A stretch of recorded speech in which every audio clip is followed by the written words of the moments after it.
तो लोग सब संसार को हटाने के लिए साधना करते हैं, तो संसार और घेर लेता है। वो है आपने माना ना, तभी तो हटाओगे। मैं बन गया हूं मानोगे तभी तो मुक्ति का साधन करोगे। पूरा खेल वही है कि जैसे आकाश सोचे कि मेरे को ये गुफा बांध दी है, ये घर मेरे को बांध दिया है। सोच ही गलत है ना वो। वैसे ही हर कोई चैतन्य होते हुए भी, परमात्मा होते हुए भी यही सोच रहा है कि शरीर मेरे को बांध दिया है, ये मन मेरे को बांध दिया है। सोच ही गलत है वो। क्योंकि मानोगे तब मन है ना, मान्यता ही मन है। और मन के मिटाने का एकमात्र उपाय है कि मन का अस्तित्व है ही नहीं, यानी मन नाम की कोई चीज होती ही नहीं। इस तलवार से मन खत्म हो जाता है, कट जाता है। मन के अस्तित्व का स्वीकार ही मत करो।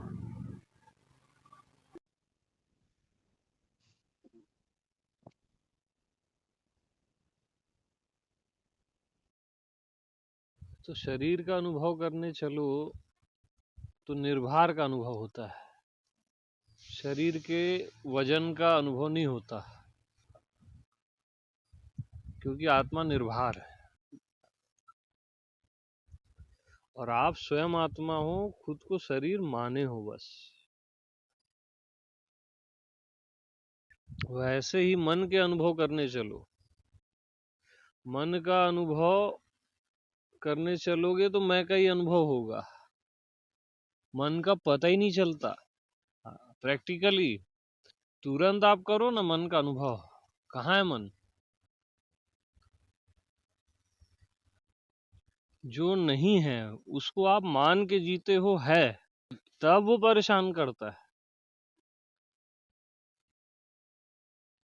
और मन का कोई अस्तित्व ही नहीं है ऐसा जो जानता है, वो मन से मुक्त रहता है। उसके लिए मन है ही नहीं ना। वैसे ही आकाश का अनुभव करो तो भी आपको स्वयं का ही अनुभव होगा ना, आकाश का अनुभव नहीं होगा। ये धरती का अनुभव करो तो भी स्वयं का अनुभव होगा, धरती का नहीं होगा। पंच महाभूत में अपना ही अनुभव होता है। पंच महाभूतों का नहीं होता। तो जैसे शरीर पांच महाभूतों से बना है, यहाँ कहाँ अनुभव होता है अग्नि का, मिट्टी का। ना, ना आपको मांस का अनुभव होगा, ना ब्लड का, ना बोन का, है ना। वैसे ही बाहर भी है, वैसे ही पांचों तत्व का, पंच महाभूत का अनुभव नहीं होता, अपना ही अनुभव होता है। तो किसी भी चीज का आप अनुभव करने जाओ तो स्वयं का ही अनुभव होता है।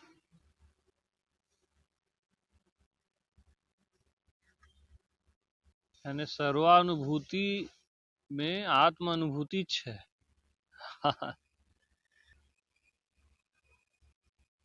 लेकिन आत्मा का अनुभव करने जाओ तो आत्मा का अनुभव नहीं होता, आत्मा अनुभव का विषय नहीं है, और अनुभव शून्य भी नहीं है।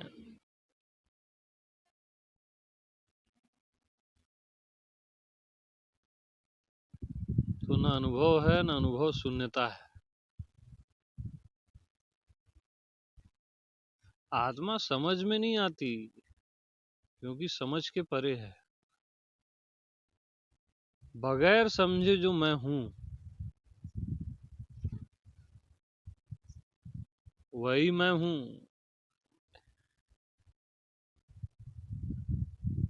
मैं को समझने की क्या जरूरत है यार, वो बुद्धि समझती है ना।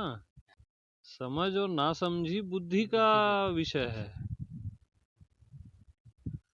मैं समझ से परे। इसलिए बगैर समझे जो मैं हूं वही मैं हूं। बगैर सोचे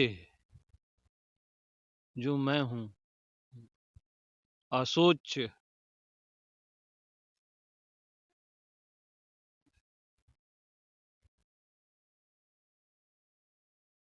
यानी वहां सोच समझ है ही नहीं, क्योंकि आप बगैर सोचे हो ना।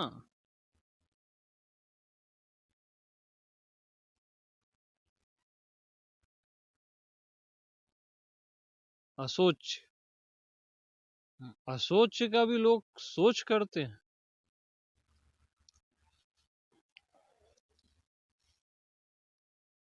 असोच को भी कोई सोचता है क्या? असोच है, अशोक है, वहां शोक है ही नहीं।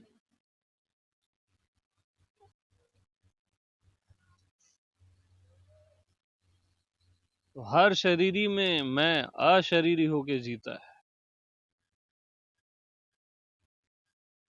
हर मन में, जितने भी मन है पूरे ब्रह्मांड में, उसमें मैं अमन होके जीता है।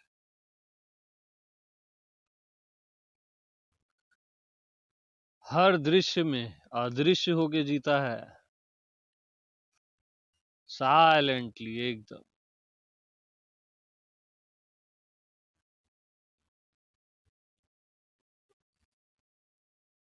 कोई भयंकर चिंता कर रहा है, मतलब कहीं युद्ध चल रहा है, उस युद्ध क्षेत्र में मैं निश्चिंत होके मुस्कुराता है। वहां पे भी कृष्ण मुस्कुराते थे ना। युद्ध चल रहा है और कृष्ण मुस्कुरा रहे हैं, यानी इट मीन्स वहां पे मैं देव, जो एक्चुअल कृष्ण है, वहां पे भी मुस्कुराता है। उसी में सामर्थ्य है वहां पे मुस्कुराने की, बाकी में नहीं है।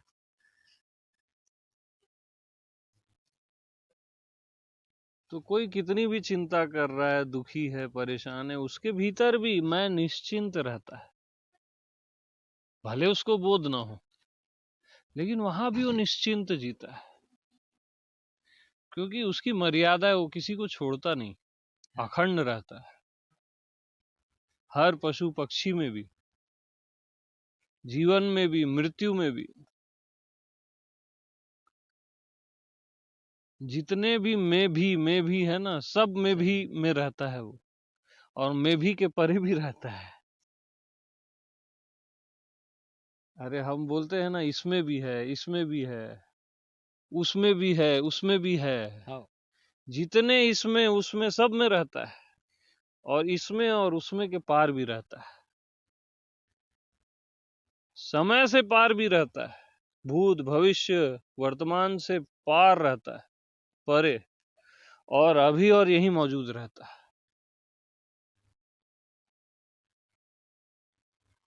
और असोच, निश्चिंत, कोई चिंता ही नहीं, बेफिक्री, एनी टाइम एनीवेयर। तो आपका होना बेफिक्री है ना। जैसे आपके जीवन में कुछ भी हो जाता है ना, तो आप विचलित हो, अगर हो जाते हो, तो वो क्या समझते हो कि आप ये मैं को हो गया समझ लेते हो। मैं को कुछ होता ही नहीं है, मैं हमेशा बेफिक्र रहता है। आप क्या समझते हैं, ये मैं को हो गया। मैं को नहीं हुआ है वो। मैं को कभी कुछ नहीं होता। वो हमेशा बेफिक्र रहता है। तो आप आत्मा हो, ब्रह्म हो, तो ब्रह्म जैसे जियो ना, वही ब्रह्मचर्य है ना, ब्रह्म जैसी चर्या। आत्मा बेफिक्री है तो बेफिक्र होके जियो।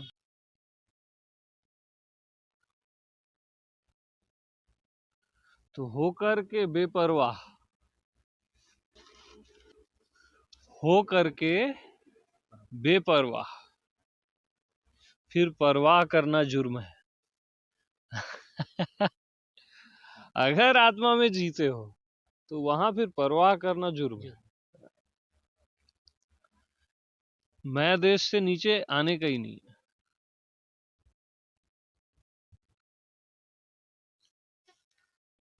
एक बेफिक्री, निश्चिंतता। जैसे विष्णु लेटे हुए हैं ना, जो भगवान विष्णु का पोज है, रिलैक्स है ना, आंखें बंद हैं,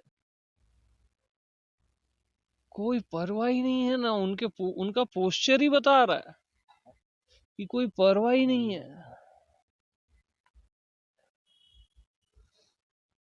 हाँ, वो लापरवाह भी नहीं है।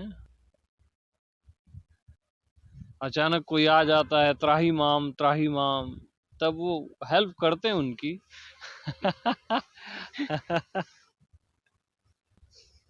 लेकिन भगवान ऐसे लेटे हुए हैं, इट मीन्स उसके लिए, उनके लिए कोई सृष्टि है ही नहीं ना, कहीं कुछ हो ही नहीं रहा है, इतने रिलैक्स हैं वो। क्योंकि कहीं कुछ हो रहा है तब आप रिलैक्स नहीं हो सकते। वो भले बुरा हो रहा है या अच्छा हो रहा है, अच्छा हो रहा है तो एक्साइटेड हो जाओगे, बुरा में चिंतित हो जाओगे। तो कहीं कुछ हो ही नहीं रहा है, वो नारायण देश है। और या तो जो हो रहा है वो नारायण ही हो रहा है ना, ये नारायण, अरे जलस्य नारायण, थलस्य नारायण, सब नारायण है ना। अरे हर नर नारायण है यार।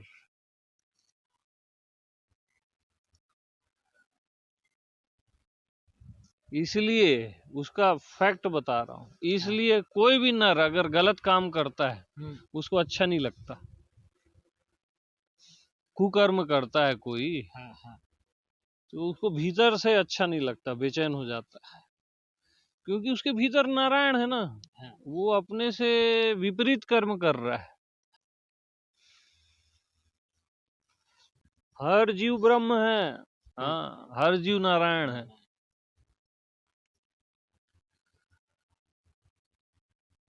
इसलिए तो किसी जीव को अगर आप बोल दो ए जीव तो नाराज हो जाएगा। बोल के देखना भला, ए जीव कहाँ जा रहा है। अरे नाराज हो जाएगा, क्यों मालूम? क्योंकि नेचुरल उसके भीतर नारायण है। कोई स्त्री पुरुष थोड़ी ना है। किसी आप स्त्री को बोलो भला, ए स्त्री कहाँ जा रही है, नाराज हो जाएगी, क्योंकि वो नारायणी है।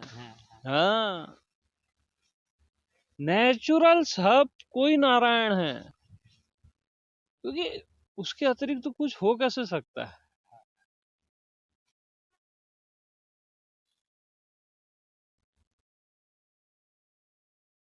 तो नारायण का जो फूल है ना, वो सबके अंदर खिला हुआ है, हर कोई नारायण,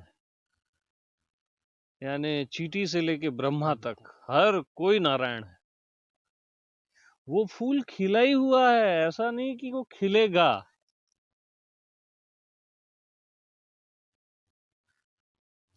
हाँ, बस ये है कि जो इस नारायण देश को जान के इसमें जीने लगता है, उससे फिर उसके फूल में ना वो महक आने लगती है, वो खुशबू आ जाती है, ब्रह्म की खुशबू, नारायण की महक है। हर कोई नारायण, हर जगह वो फूल खिला है, लेकिन महक उसी के भीतर आएगी जो इसको जान के इसमें जीता है, जो नारायण होके नारायण में जीता है, क्योंकि नारायण स्वभाव है।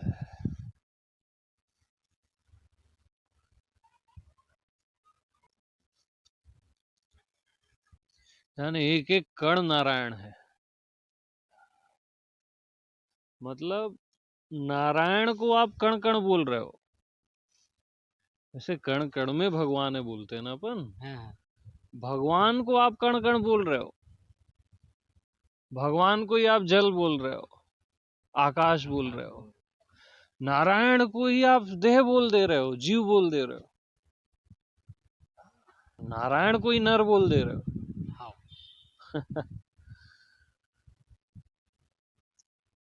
तो जो जैसा है उसको वैसी जानो ना यार।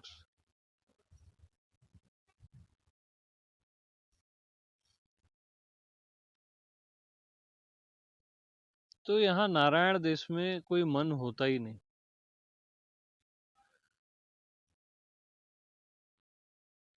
मन नहीं होता तो न लोभ होता है, न मोह होता है, न मैं होता है, न तू होता है।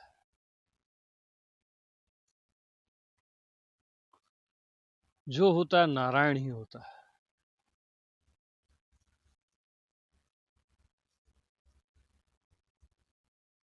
लोभ का प्रवेश नहीं है यहाँ, न मोह का।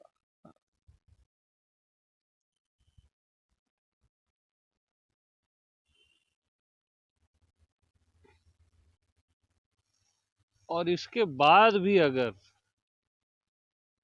नारायण को जान के जो नारायण में जी रहा है, उसको तो लोभ मोह हो नहीं सकता। अगर उसके बाद भी वो लोभ करता है या किसी से मोह करता है, तब वो नारायण देश में नहीं है।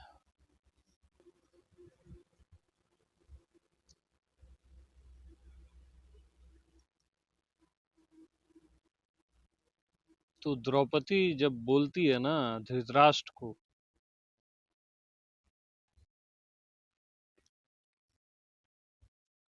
जब जुए में पांडव हार जाते, द्रौपदी को भी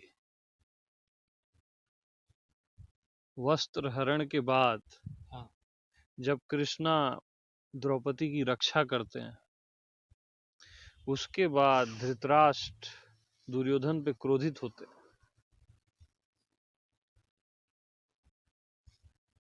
कि दुर्योधन तू कलंक मत लगा इस कुरुवंश पे,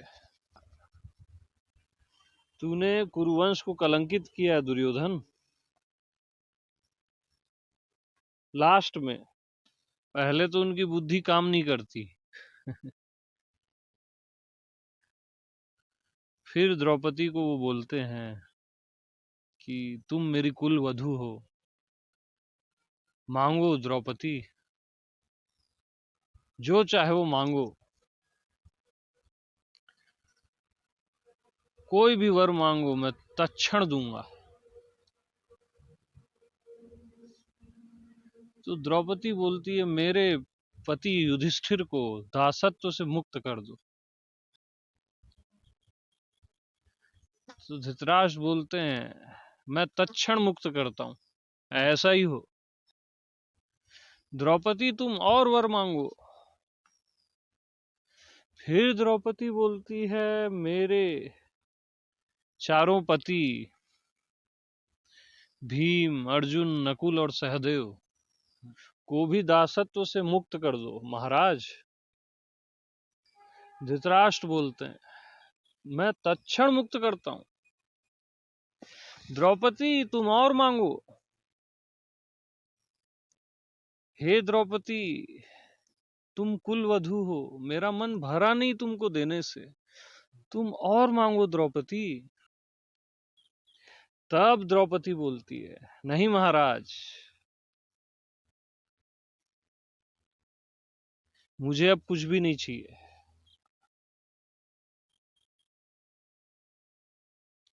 क्योंकि लोभ से धर्म का नाश हो जाता है। मैं अब कोई भी लोभ नहीं करना चाहती। यानी उस स्टेज में भी द्रौपदी बोलती है कि लोभ से धर्म का नाश हो जाता है महाराज। चाहती तो मांग लेती, सारा राज्य था, सारा धन वैभव सब कुछ, लेकिन नहीं, क्योंकि लोभ से धर्म का नाश हो जाता है। धन्य है द्रौपदी।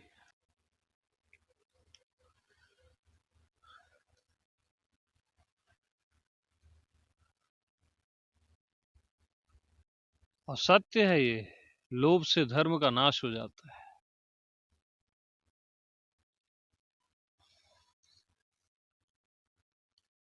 तो कर्ण जो जिसने द्रौपदी को बहुत बुरा भला कहा,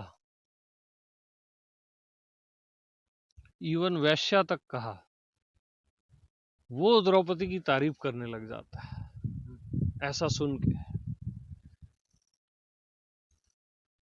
वो बोलता है आज से पूर्व और आज तक मैंने ऐसी स्त्री देखी न सुनी, न देखी न सुनी।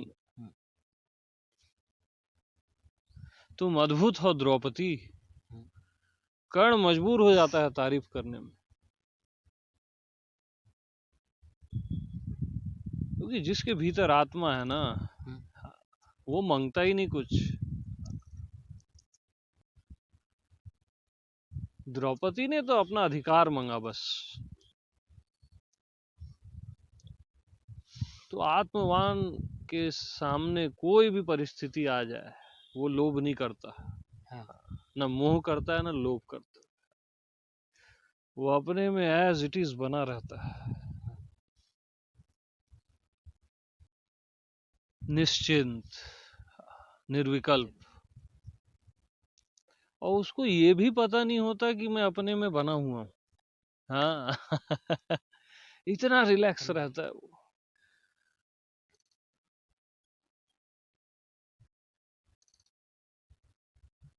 ये होता है आत्मनष्टिक। अरे जिसका वस्त्र हरण किया गया, इतना लज्जित किया गया, यानी मृत्यु में जो दुख होता है उससे करोड़ गुना दुख है ये।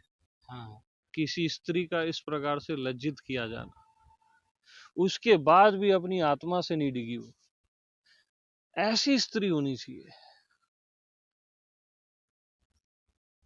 उसके इस वचन ने ना कंफर्म कर दिया कि वो आत्मवान है। अरे वो 5 पांडवों की पत्नी नहीं, 5,000 पांडवों की पत्नी भी होती ना, तब भी उसके इस वचन ने कंफर्म कर दिया कि वो आत्मवान है, उसमें देह भाव नहीं है।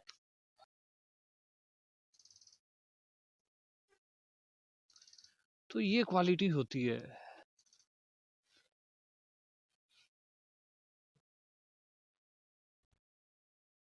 क्योंकि ये भी हो सकता है कि कोई स्त्री का एक ही पति है, और उसके मन में किसी अन्य पुरुष के लिए विचार हैं, तो वो फिर आत्मवान नहीं है। क्योंकि जहां काम तहां राम नहीं। हाँ सीधी बात। और द्रौपदी में 5 पतियों के बावजूद भी अकाम में थी वो राम में थी, वासुदेव में थी। क्योंकि द्रौपदी का एक नाम कृष्णा भी है, इसलिए उसका एक नाम कृष्णा भी पड़ गया। कृष्णा बोलते थे द्रौपदी को, क्योंकि कृष्ण समाहित थे ना, पूरा वास था कृष्ण का द्रौपदी के भीतर।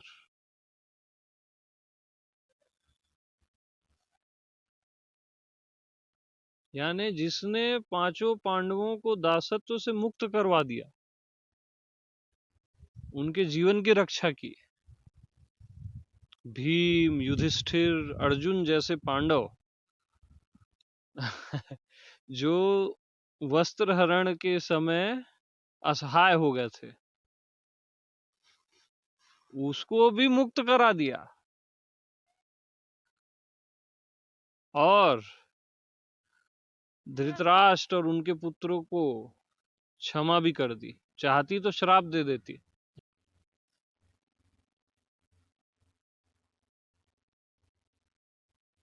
तो जिसके भीतर धर्म होता है ना, उसके भीतर क्षमा भी होती है।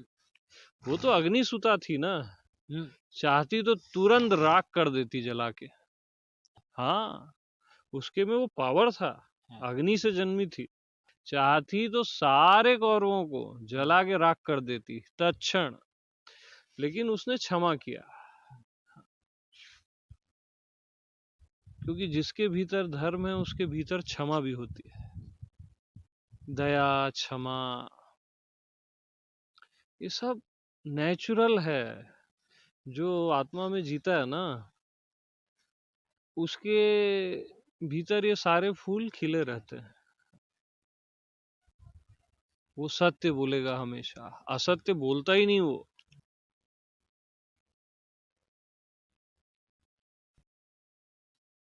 इससे बड़ा क्या सत्य होगा कि लोभ से धर्म का नाश हो जाता है।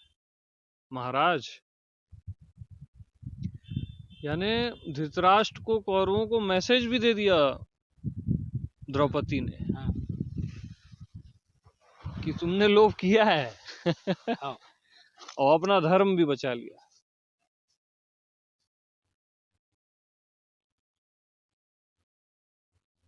यानी आज तक इतना बुरा किसी स्त्री के साथ हुआ ही नहीं, और फिर भी वो अपने धर्म में है। ये क्वालिटीज है आत्मवान की।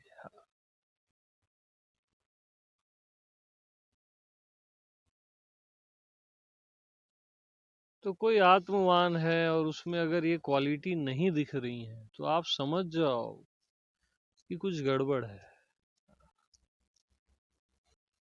वो ढोंग कर रहा है।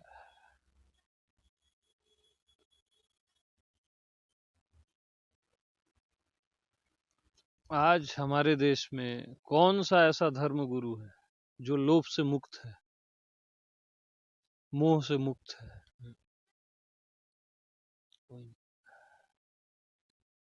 होंगे, ऐसा नहीं है कि नहीं होंगे, लेकिन गिनती में है वो।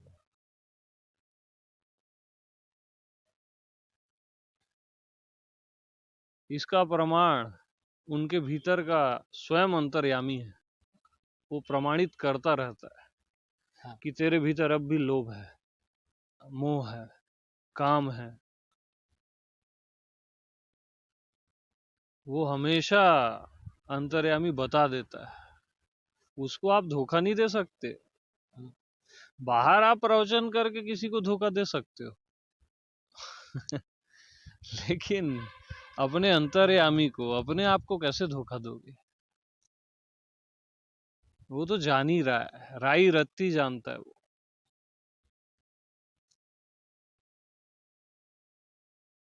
यानी स्वप्न में भी किसी स्त्री या पुरुष का ख्याल है आपको, हाँ, तो समझ जाना अभी देह भाव आपका जीवित है। हाँ। आपकी कामना जीवित है। अभी आप काम में ही हो, राम नहीं आया अभी।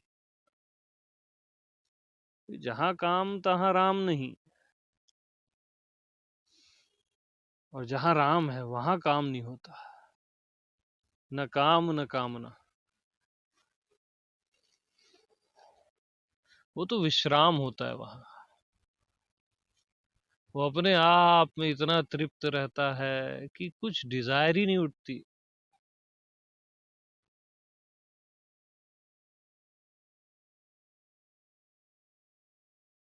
अब कौन है जिसको स्वप्न में भी स्त्री पुरुष का ख्याल नहीं आता इस धरती पे?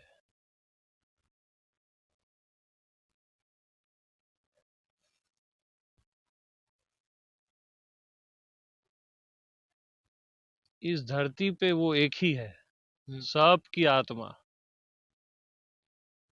जिसको कभी ख्याल ही नहीं आता स्त्री पुरुष का। सबके भीतर रहता है वो,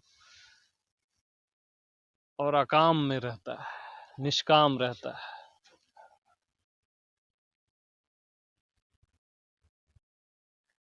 हाँ, लेकिन वो अगर खुद को देह मानता है तो फिर वही कामना वासना,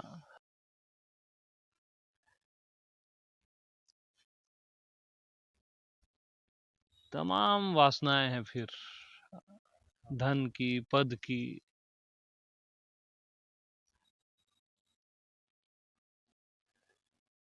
मतलब जिसके भीतर धर्म है ना, उसके जीवन में दान होगा। यानी उसके पास कुछ भी नहीं है ना, तब भी वो दान करता है। उसके पास कुछ भी नहीं है तब भी वो दान करता है तब की तो बात ही छोड़ दो।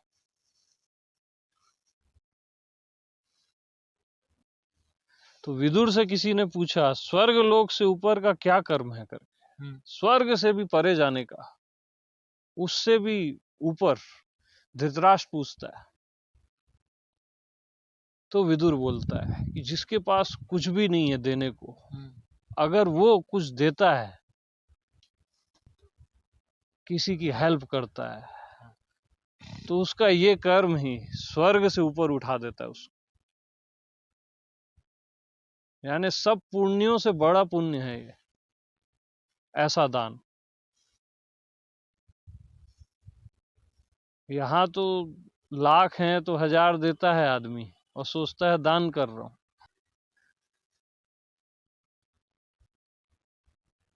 और दान केवल धन का ही नहीं, अपने आनंद का, मुस्कुराहट का, प्रेम का, ज्ञान का, अपनी आत्मा का। अरे गुरु आपको अपनी आत्मा देता है ना, आत्मा का बोध कराता है ना।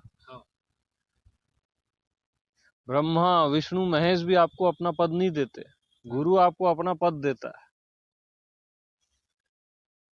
इसलिए गुरुर ब्रह्मा गुरुर विष्णु गुरुर्देवो महेश्वरा गुरुर साक्षात पर ब्रह्मा तस्मै श्री गुरुवे नमः।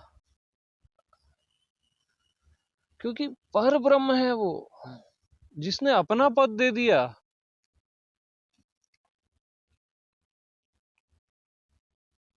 ला बयां है उसका पुण्य, पुण्य शब्द ही छोटा है उसके लिए, सारे लोक लोकांतर छोटे हो जाते हैं।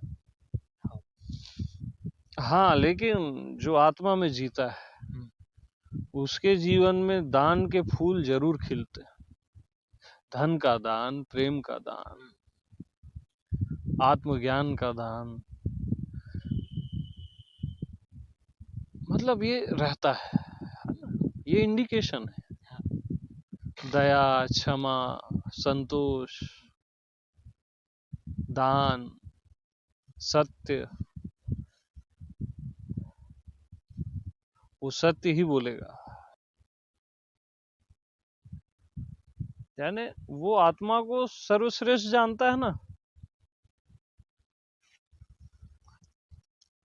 ऐसा नहीं उसको 2-4 करोड़ मिल रहे हैं तो झूठ बोल देगा, वो सत्य ही बोलेगा। क्योंकि उसके लिए करोड़ों से ज्यादा मूल्य स्वयं का है, आत्मा का है।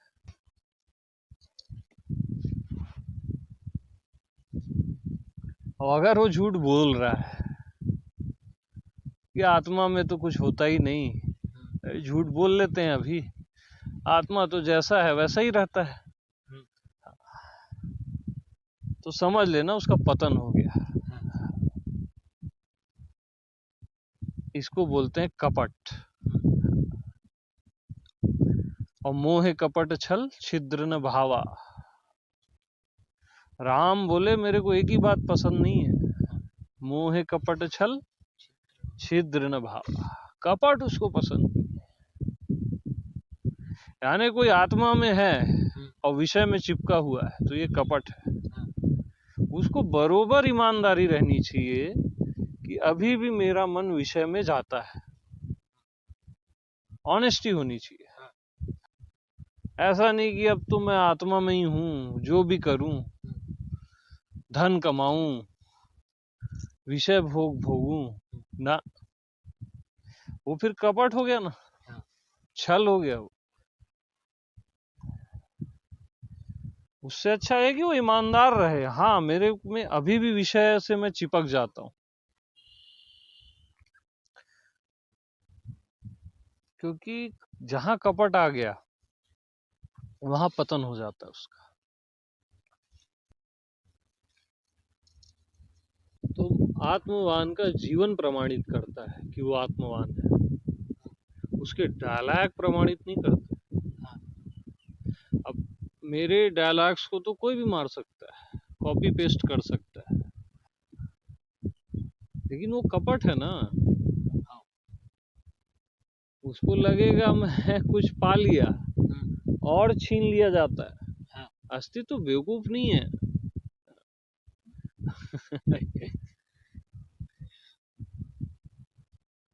इसलिए उसका जीवन बताता है, उसके डायलॉग्स नहीं बताते। उसका जीवन बताता है कि वो कौन है। उसका जीवन प्रमाणित करता है। एक एक क्षण आत्मरस में वो डूबा रहता है, क्योंकि पूरे ब्रह्मांड का साम्राज्य, पूरे अस्तित्व का साम्राज्य जिसका है, वो चिल्हर थोड़ी ना पकड़ेगा।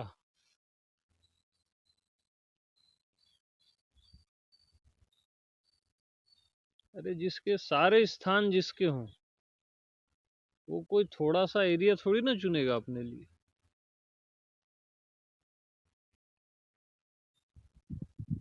तो आत्मवान संपूर्ण का त्याग कर देता है और संपूर्ण को पा लेता है। आत्मवान में वैराग्य जरूर रहता है, क्योंकि बगैर वैराग्य के ज्ञान नहीं होता। ज्ञान ठहरता ही नहीं वहां जहां वैराग्य नहीं है। तो मैं के अतिरिक्त सबका त्याग कर देता है,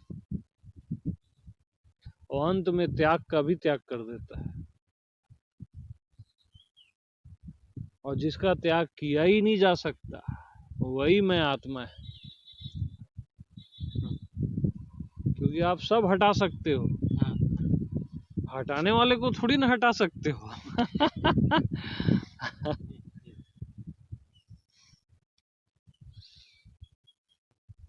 तो वैराग्य रहता है जो रियल ज्ञानी है, क्योंकि ज्ञान ठहरता ही वही है जहां वैराग्य।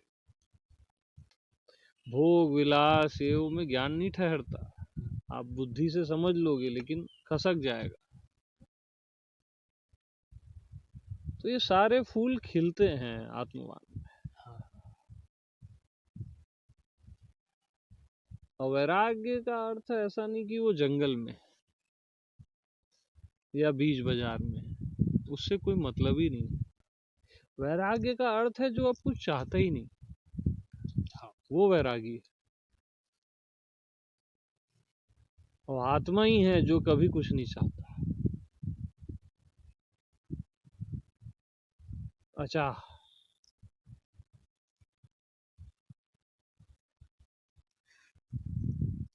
अर्थात जिसमें देखो सत्य है, क्षमा है, दान है, संतोष है, प्रेम है, दया है, उसके भीतर तो आत्मा है ही। जिनके भीतर ये सब नहीं है गुण, उनके भीतर भी आत्मा रहती है, लेकिन उसको कभी भी आत्मबोध नहीं होता। पॉसिबल ही नहीं है। फूल सबका खिला हुआ है, लेकिन उसके फूल से महक नहीं आएगी, आत्मा की सुगंध नहीं आएगी।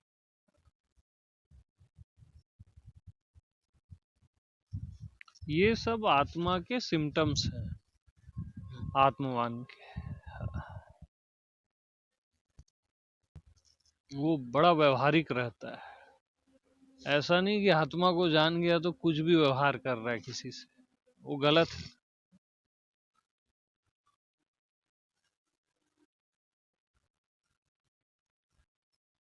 हालांकि आत्मा इन सब से भी परे है। जितने भी पॉइंट्स बोले गए, इन सब से परे है। और परे से भी परे। इसलिए आत्मा का ही वर्चस्व है समस्त लोक लोकांतर।